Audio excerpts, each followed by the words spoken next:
YouTube was taken by storm last week. Twitter, a very exciting, charismatic, interesting YouTuber. Her name is Arielle Scarcella. She's a lesbian. She is here for the Mardi Gras. She was deplatformed for the Mardi Gras. She came out and said, "I'm leaving the left."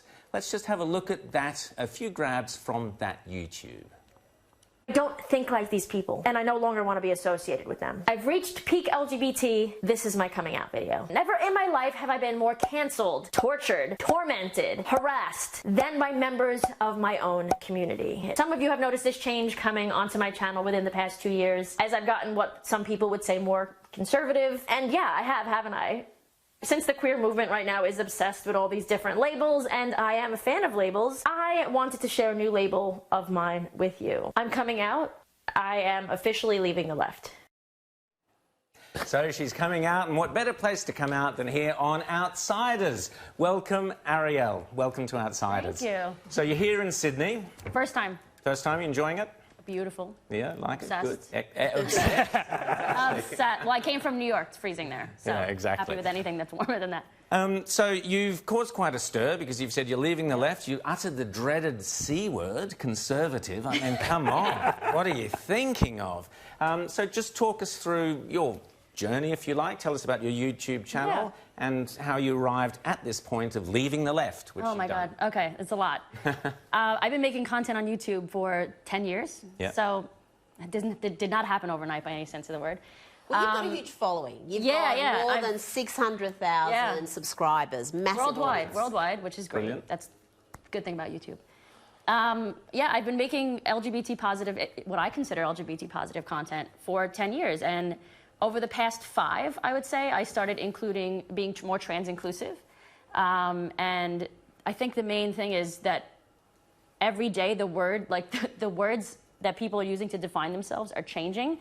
So, like, we can't keep up. And, you know, I'll say trans woman, you know, that they can be lesbians or something, and then all of a sudden somebody on the left's going to get offended, somebody on the right's going to get offended, and I've always kind of been more in the center without actually coming out and saying it, which is why I've always gotten hate from both sides. And I've always gotten more hate from the super progressive woke left, as we call them in the States. So what you've sort of been finding is that you can never be woke enough. Is that basically the problem that's happening here? And oh, no, you can't. Like, we had a trans woman of color who identifies as a lesbian on our panel, and even she got hate from people of the LGBT community in Sydney. Been called a TERF, a transphobe, and one of the reasons you were labelled as transphobic was because as a lesbian, you prefer to date females with female anatomy.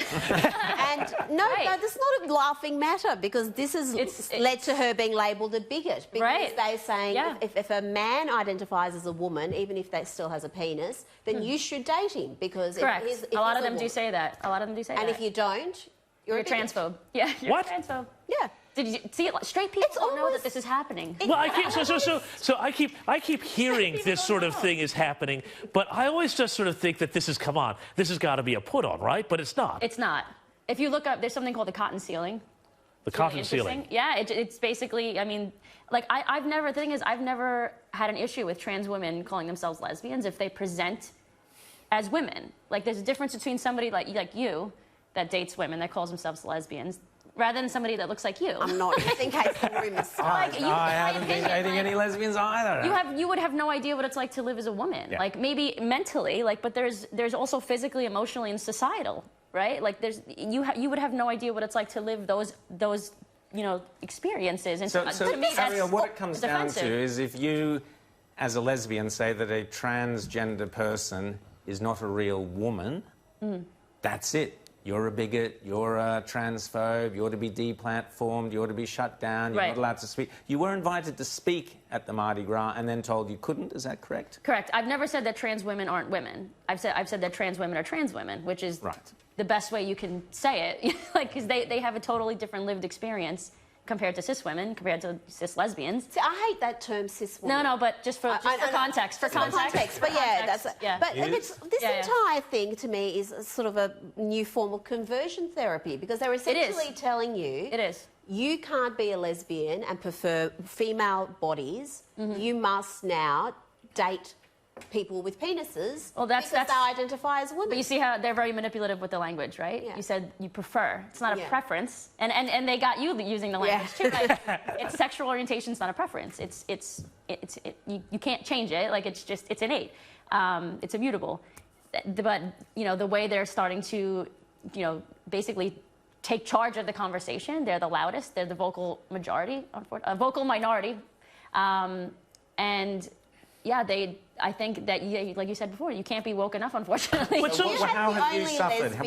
Well, she had the only lesbian event at the Sydney Gay and Lesbian Mardi Gras. fully lesbian event, the only, you know, non-trans, non-queer, lesbian-focused event in Sydney Mardi Gras, and we were deplatformed by a female-to-male drag queen. Like, fine, be a drag queen, do whatever you want. But, like, if I'm not deplatforming you and I'm giving you the right to speak, and that includes hating on what I say, you should not deplatform me. Like, you should also give me the right to speak my truth, and for the people that are backing me. And are you surprised the organisers gave in to a single? Not surprised at all.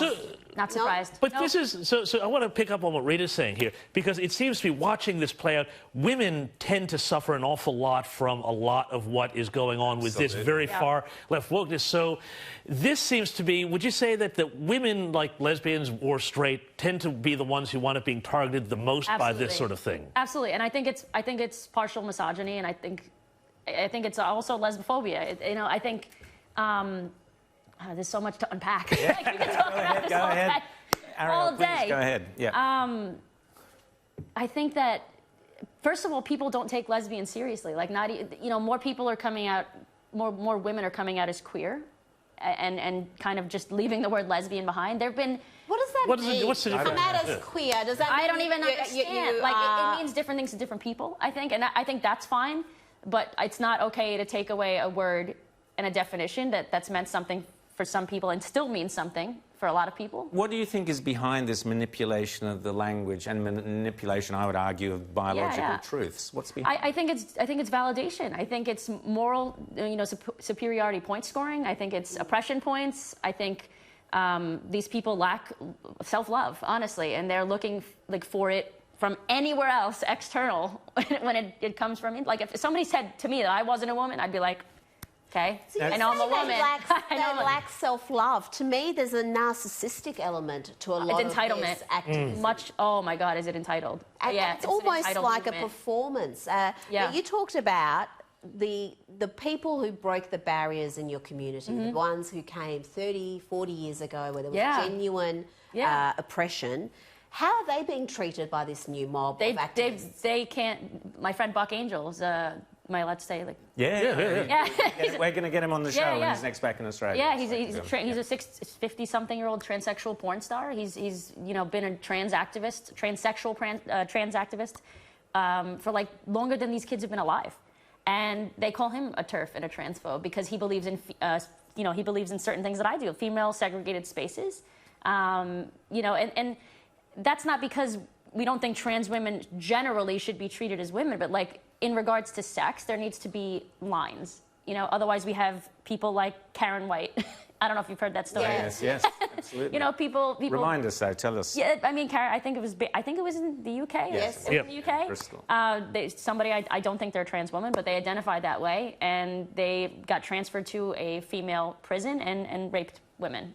So, And it's happened in the States recently. And it's happened in the States. What do you think of transgender athletes? Because, again, it's the women who are losing out. Yeah, it's always the women that are losing out because we generally have disadvantages in most cases, biologically, right? What do I think of sports, you said, right? Yeah. I think that transgenderism in sports. It has nothing to do with being trans. It's not transphobic to be exclusionary because then, that would basically say, well, if a trans guy, it looks like me, he also wouldn't be able to compete in female sports, which is not true. So it's not transphobic. It's dividing people based on their sex and their biological sex traits. So for me, if a trans woman did not go through male puberty, they don't have an advantage. That's my take on it. Yeah. I wanted to show you a video that's gone viral in the last couple of days. Basically a drag queen dancing suggestively for a little girl. Let's have a quick look at it. Yeah. No, could you be the one to call when I lose control? I need your love. I need your love. I need your love. I need your love. I need your love. Now, what's so disturbing about that video, Arielle, is not only that this child is being subjected to this really sexual behaviour, but she's the target of it, and you've got a room full of adults laughing, cheering, encouraging it. How do we get here? I don't know. I think it's like the same thing with drag queen story time. I think drag itself doesn't have to be sexualized, doesn't have to be hypersexual, but it can be. And again, the line's being crossed. You know, if it was just somebody dressed in drag, you know, even what's the same? Because it started camp and comedic, like, right? Say that again? It started camp and comedic, right? Like I think so. Like it can be, but like generally speaking, drag culture is very hypersexualized. I mean, like there's videos of drag queens teaching kids how to twerk. Like, that's not okay, in my opinion. If you're just sitting there, Arielle Scarcella, we've got to leave it there. Thanks so much for coming on. Welcome to the conservative world. If one thing, you will find it more welcoming and hopefully a lot less confusing. Who knows? It certainly sounds very confusing. And welcome to Sydney, and we hope we see lots more of you.